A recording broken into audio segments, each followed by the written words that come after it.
এই দৃশ্যটি দেখেই আপনার মনে হতে পারে এটি অন্য কোথাও, যেটি লোকমুখে অনেকের কাছে বনায়ন কিংবা অনেকের কাছে আমবাগান নামে সুপরিচিত লাভ করেছে। কেনই বা এই জায়গাটি জনপ্রিয় সকলের কাছে? অনেকে মানুষের শুনেছি যে আরাগাছে নাকি অনেক আমবাগান আছে, আমি বিশেষ করে নেই। আজকে এসে আমার অনেক ভালো লাগতেছে।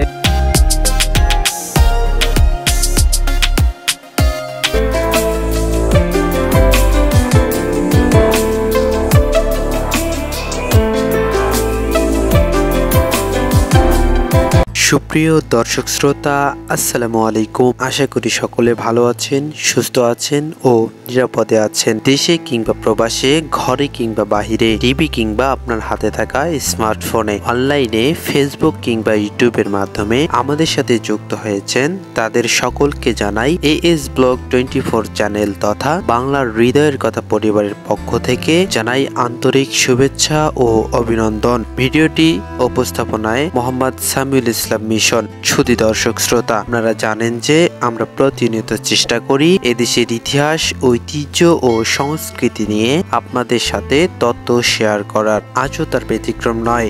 এই ভিডিওটিতে আপনাদের এমন একটি জায়গা সম্পর্কে পরিচয় করিয়ে দিব তা জেনে অবাক হবেন। শুধু তাই নয়, আপনিও ছুটে যাবেন সেখানকার প্রাকৃতিক নৈসর্গিক সৌন্দর্য উপভোগ করতে। তাহলে দেরি কেন, চোখ রাখুন, বিস্তারিত থাকছে এই ভিডিওটিতে। হারাগাছ আমবাগানের অবস্থান কোথায় আর কিভাবে সেখানে যাওয়া যায়, আর সেখানকার আমের গুণগত মানই বা কেমন তা সম্পর্কে। কেনই বা এই জায়গাটি জনপ্রিয় সকলের কাছে পিকনিক স্পট নামে পরিচিতি লাভ করেছে, আর কেনই বা রংপুরের বিভিন্ন জায়গা হতে ছুটে আছে হাজারো ভ্রমণ প্রিয়াসুরা এক নজর দর্শন করতে বৃহত্তর এই হারাগাছের আমবাগান।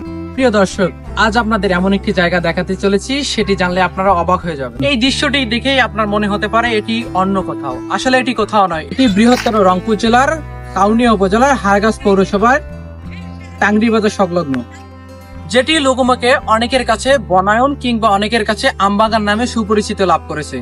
হারাগাছ আমবাগানের অবস্থান বৃহত্তর রংপুর জেলার হারাগাছ থানার টাংরি বাজার সংলগ্ন এলাকায়। এটি হারাগাছ পৌরসভা থেকে 4 কিলোমিটার দূরে পূর্ব দিকে অবস্থিত। এই আমবাগান সম্পর্কে কোনো সুনির্দিষ্ট তথ্য না থাকায় স্থানীয়দের মতে ধারণা করা হচ্ছে 1995 সালের দিকে প্রায় 3 একর জায়গা জুড়ে হারাগাছের অন্যতম শিল্পপতি মিনাজ মহাজন এই আমবাগান সৃষ্টির উদ্যোগ গ্রহণ করে। তখন হতেই বিভিন্ন সময় এই জায়গায় রংপুরের বিভিন্ন জায়গা হতে দর্শনার্থীরা এক নজর দেখতে আসেন এই ভিন্নধর্মী আমবাগানটি। এখানকার নির্মল বায়ু আর সবুজ প্রকৃতি, পাখির কলরব বা কিচিরমিচির শব্দ যে কোনো ঘুরতে আসা দর্শনার্থীর সহজেই মন জয় করে নিয়েছে।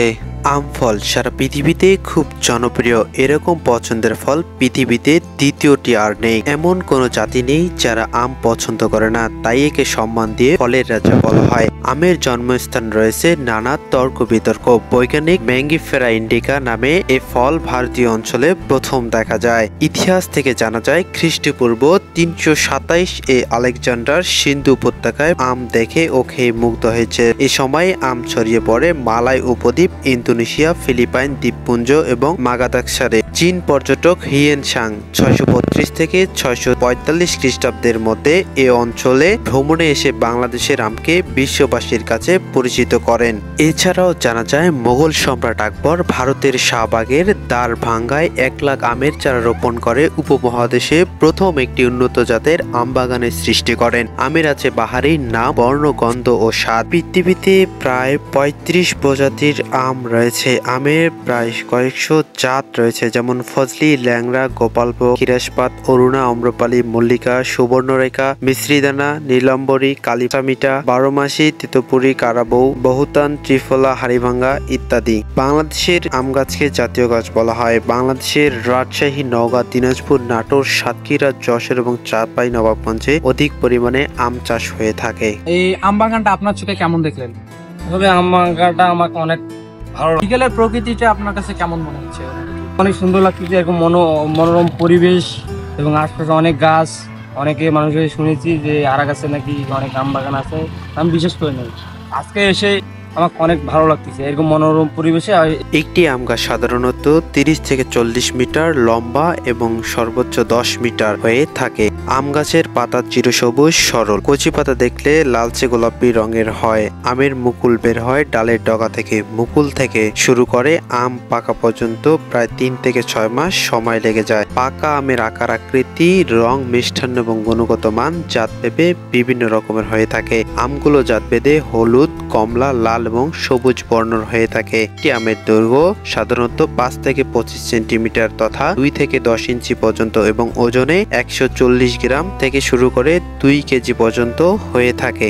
আম সাধারণত মিষ্টি, যদিও স্বাদ এবং গড়ন ভিন্ন জাতের ভিন্ন রকম হয়ে থাকে। ফল হিসেবে খাওয়ার পাশাপাশি আম থেকে চাট, আচার, আমসত্ত্ব, মোরব্বা, জ্যাম, জেলি ও জুস তৈরি করা হয়। আমের মধ্যে রয়েছে নানা রকম ঔষধি উপাদান। পাকা আমের মধ্যে সিলেক্টিভ রোসক টনিক হিসেবে ব্যবহার করা হয়। এছাড়াও রাতকানা, অন্ধত্ব প্রতিরোধ। পাকা আম এবং কাঁচা আম মহৌষধ হিসেবে কাজে লাগে। কচি পাতার রস দাঁতের ব্যথার উপমশকারী হিসেবে ব্যবহার করা হয়। এছাড়াও আমের শুকনো মুকুল পাতলা পায়খানা, পুরনো আমাশয় এবং প্রস্রাবের জ্বালা যন্ত্রণা থেকে মুক্তি পেতে আমের পাতা ব্যবহার করা হয়।